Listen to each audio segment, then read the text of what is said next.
When you hear the name Hollywood, you probably think of excitement, lights, cameras, and movie stars. Famous actors are not the only important people in the entertainment business. Directors and producers are important too. Today, Hollywood is full of producers and directors.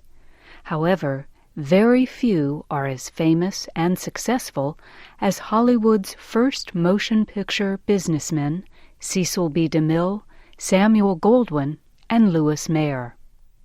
Cecil Blount DeMille was born in Ashfield, Massachusetts in 1881. Both his parents were writers of plays. His father died when he was 12 years old. His mother kept the family together by establishing a theater company. Cecil joined the company as an actor.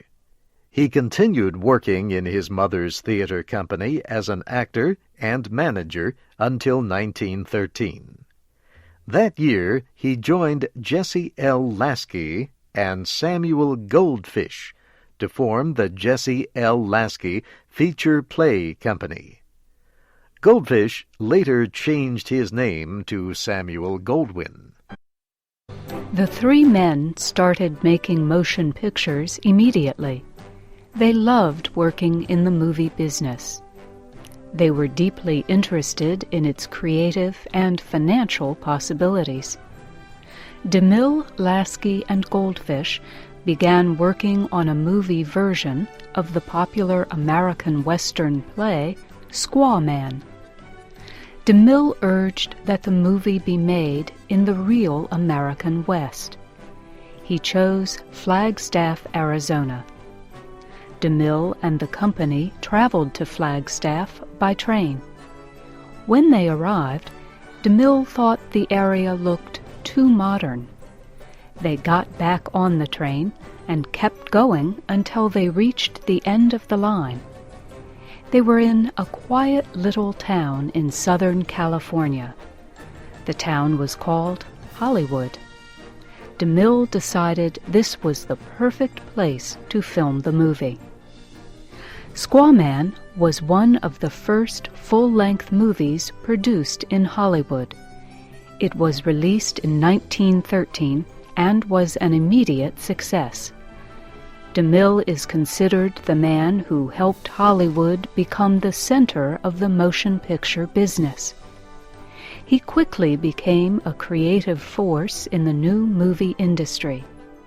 His success continued with Brewster's Millions, The Call of the North, and The Trail of the Lonesome Pine.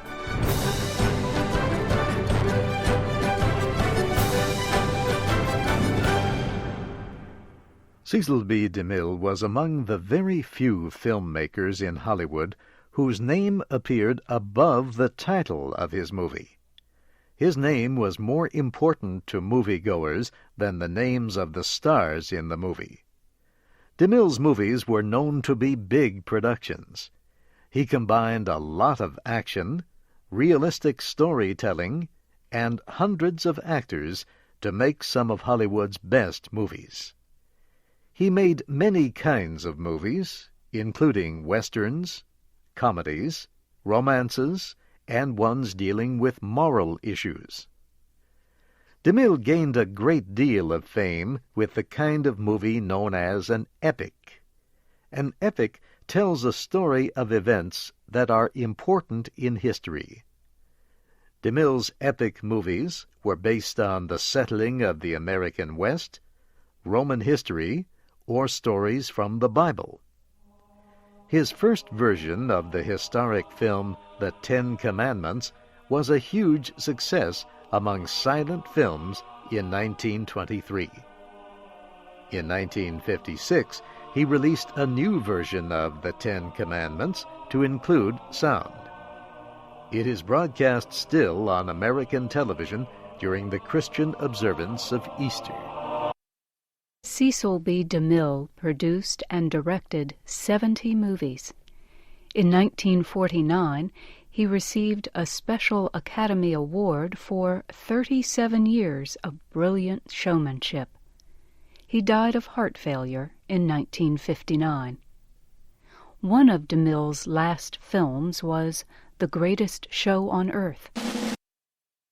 It won the Academy Award for Best Picture in 1952. It was about people who performed in the circus. Some people say it was a fitting subject because Cecil B. DeMille often was called the greatest showman in Hollywood. In 1895, a 13-year-old boy from Warsaw, Poland, found his way to the United States. Samuel Goldfish was alone. He had no money. He found work as a glove maker. He continued working in the glove-making industry until he was almost 30 years old. In 1913, Samuel worked with Jesse Lasky and Cecil B. DeMille to make the movie Squaw Man. 3 years later, Goldfish started a business with Edgar Selwyn. They combined their names, Goldfish and Selwyn, and called the new company Goldwyn. Samuel Goldfish liked the name and changed his to Samuel Goldwyn in 1918. The Goldwyn Company made many successful motion pictures. Yet the company was not a financial success. In 1922, Samuel Goldwyn was forced to leave the company. The Goldwyn Company then joined with Metro Pictures and Louis B. Mayer Productions to form Metro-Goldwyn-Mayer, known as MGM. Samuel Goldwyn was not part of the deal. He promised never to be a joint owner of another company. He formed his own company, Samuel Goldwyn Productions. Samuel Goldwyn was one of the great independent producers during the golden age of Hollywood. Most of his films were successful financially and popular with critics. He insisted that his films be well-made and of high quality. This became known as the Goldwyn Touch. Goldwyn usually paid for his films himself. He bought the best stories and plays to be made into movies. He employed the best writers, directors, and actors. And he discovered new actors, including Lucille Ball, Gary Cooper, Susan Hayward, and Will Rogers. Goldwyn was extremely independent. He had a strong desire to control every element of the production and marketing of his films. He made all decisions concerning his films, including choosing directors, actors, and writers.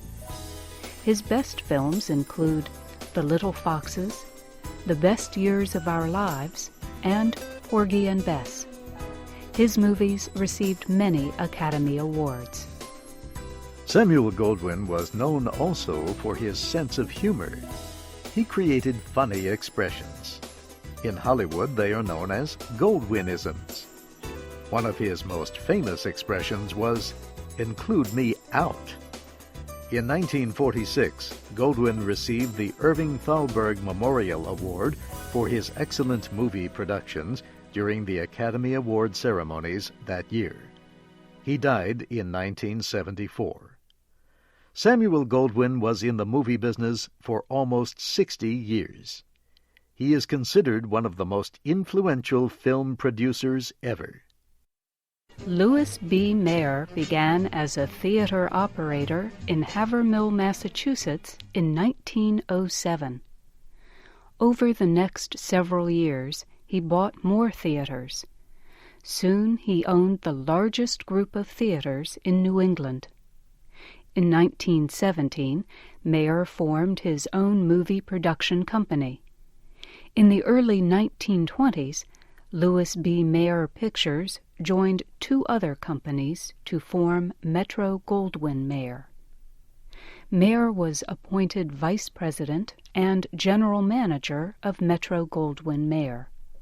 He had a strong fatherly way of supervising the company and actors.